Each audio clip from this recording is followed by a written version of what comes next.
ওনারা আসলে মুড়ির টিনে চড়েন না তো।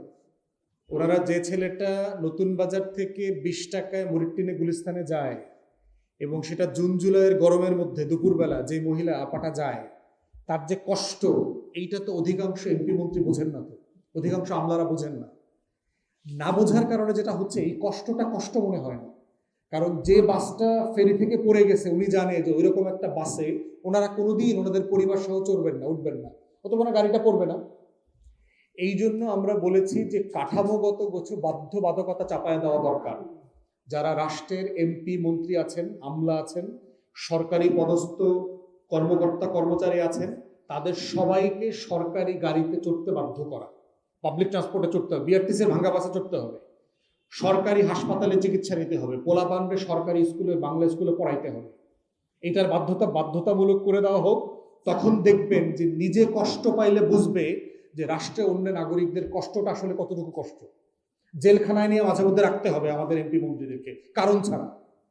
আমলাদেরকে রাখতে হবে, সচিবদেরকে 1 মাসের ভলান্টারি ট্রেনিং হইলো, আপনি কাশিমপুরে কেরানীগঞ্জে 1 মাস থাকবেন, তখন আপনি বুঝবেন জেলখানাটা কি জিনিস।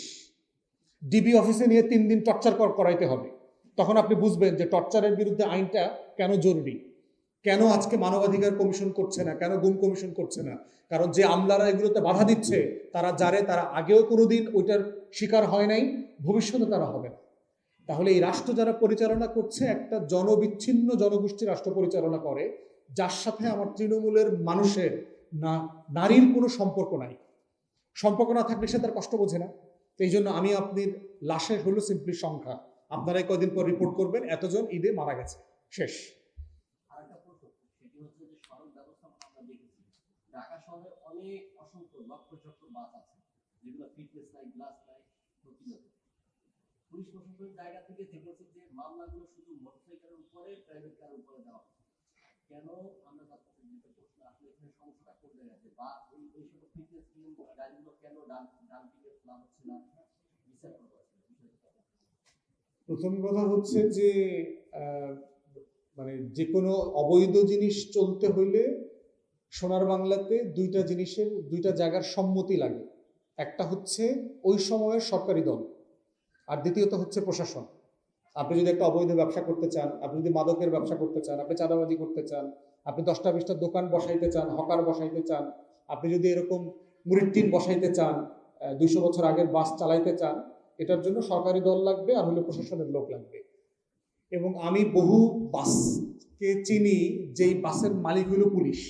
এই যে শহরে অনেক বাস চলে না, এই বাসের মালিক হলো পুলিশের কনস্টেবল, ইন্সপেক্টর, এই সেই হাবিজাবি, অথবা পুলিশের কর্মকর্তা, তার 10টা বাস আছে ঢাকায়, 3টা আছে চট্টগ্রামে, এরকম প্রচুর ঘটনা আমি পার্সোনালি জানি।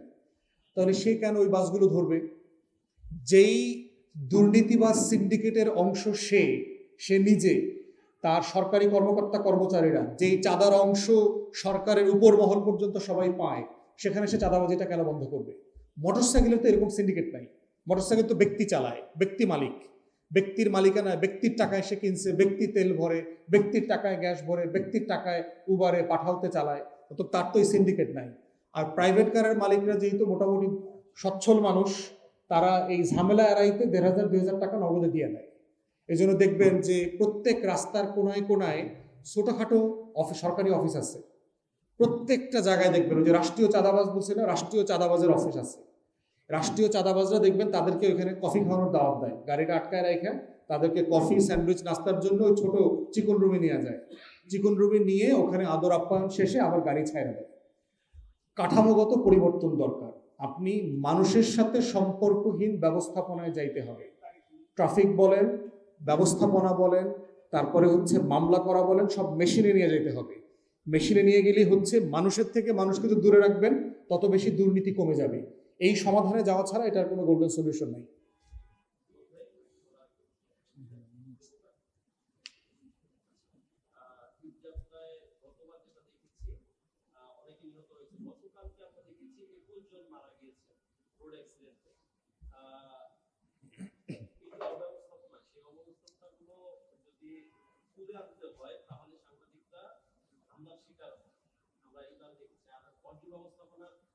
প্রতিটা হাটের ইজারা হচ্ছে বিএনপি নেতা কর্মী, এবং সেই ইজারার অফিসটা হচ্ছে বিএনপি পার্টি অফিস, স্থানীয় যে পার্টি অফিস সেখানেই হচ্ছে তাদের ইজারাদারদের অফিস দখল।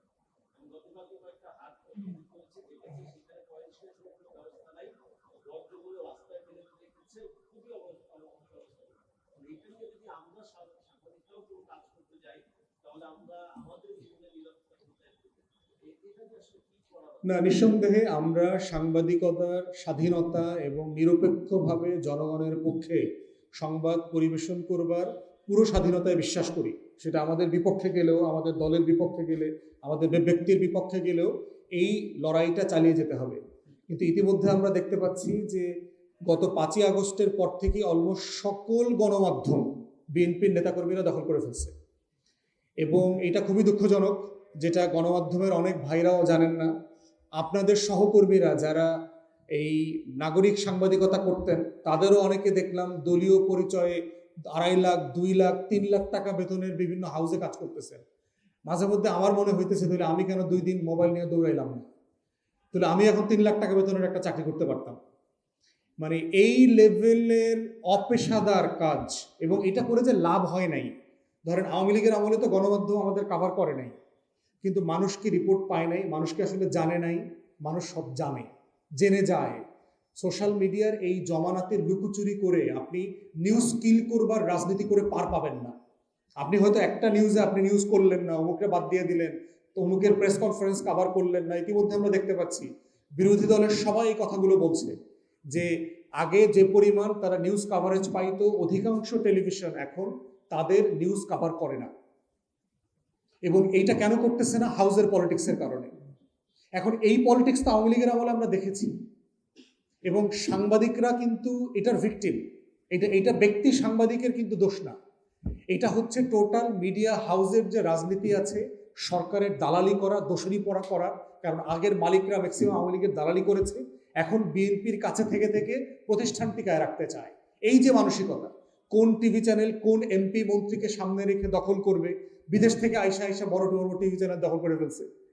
তো এই জিনিসগুলো আমরা খুবই নিন্দা প্রতিবাদ জানাচ্ছি। আমরা চাই বাংলাদেশে গণমাধ্যম প্রাতিষ্ঠানিক আকারে ধারণ করুক।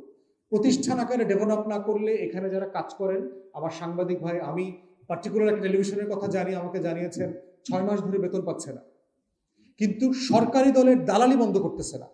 আবার ওই হাউসে যারা কাজ করেন তারা প্রতিবাদও করছেন না, অন্য হাউসের সাংবাদিকরাও প্রতিবাদ করছেন না। কারণ প্রত্যেক হাউসের ভিতরে গ্রুপিং তৈরি হয়ে গেছে। জাতীয়তাবাদী ক্যামেরা সংগঠন, জাতীয়তাবাদী টেকনিক্যাল আইটি সংগঠন, প্রত্যেকটা হাউসের ক্যামেরাম্যান, আইটি, এই সেকশন, ওই সেকশন, সব জায়গায় দলীয় গ্রুপিং করে ফেলছে। তাহলে আপনারা মাথায় রাখবেন, ক্যামেরাম্যান ভাই, আইটি ভাই, এডিটর ভাই, বেতন যখন পাইবেন না, তখন কিন্তু আপনাদের পক্ষে কেউ দাঁড়াইবে না, মনে রাখেন। পক্ষে দাঁড়ানোর জন্য আপনাদেরকে সত্যের পথে থাকতে হবে। আপনি লড়াই করবেন, আপনার হয়ে আমরাও লড়াই করব। এখন টেলিভিশনের 4 জন সাংবাদিক ভাইকে চাকরিচ্যুত করা হয়েছে কোনো কারণ ছাড়া। একটা টেলিভিশনে 6 মাস ধরে বেতন দিচ্ছেন, আর একটা টেলিভিশন আমাকে বলল ঈদে বোনাস দিচ্ছে 50%, কথা ছিল পুরোটা দেবে, তাও দিয়েছে 3 সপ্তাহের মাথায়। তাহলে এই যে গণমাধ্যমের ভিতরে কেওয়াস চলছে, এই সময়টাতে দরকার গণমাধ্যম কর্মীদের একত্রিত থাকা, গণমাধ্যম কর্মীদের নিজেদের অধিকার নিয়ে কথা বলা। আগের যে অপেশাদার আচরণগুলো হয়েছে সেগুলো থেকে বেরিয়ে এসে পেশাদার আচরণে যাওয়া। তা না হলে যেটা হচ্ছে, রাষ্ট্র থাকবে না, আপনারাও বিপদে পড়বেন, জনগণ বিপদে পড়বে, রাষ্ট্র আকারে আমরা সবাই বিপদে পড়ব। তাই আমরা চাই নতুন বন্দোবস্তের আলোকে সব জায়গাতে পেশাদারিত্ব ফিরে আসুক আমাদের গণমাধ্যম এবং রাষ্ট্রের সকল প্রতিষ্ঠানে। সবাইকে অসংখ্য ধন্যবাদ। সালাম আলাইকুম। এই জন্য তাদের দেখবেন যে কোনো চোখে কোনো পানি নেই। তাহলে আমাদের বিচারটা চাইতে হবে ন্যায্য জায়গা থেকে, এবং এমন জায়গা না যে জায়গাটা শুনতে ভালো লাগে কিন্তু দিন শেষে আপনি হতাশ হয়ে যাবেন। সেই রকম দিন তারিখের ঘোষণা যাওয়াটা কাম্য না। আমরা এই পজিশনের সাথে একমত না। আমরা যেন রমজানের ঈদে দেখেছি যে পাটুরিয়া দরুদে যেমন বাসটা পড়ে গেল, প্রতি বছরই এইভাবে যে বিষয়টা সড়কে প্রাণ ধরছে, তারপরে নৌপথে যাচ্ছে, আপনার জায়গা থেকে আপনি মনে করেন কোন জায়গাটায় বেশি আসলে সমস্যা হচ্ছে আন্তরিকতা। বাংলাদেশে যারা রাষ্ট্র চালান, সরকার চালান,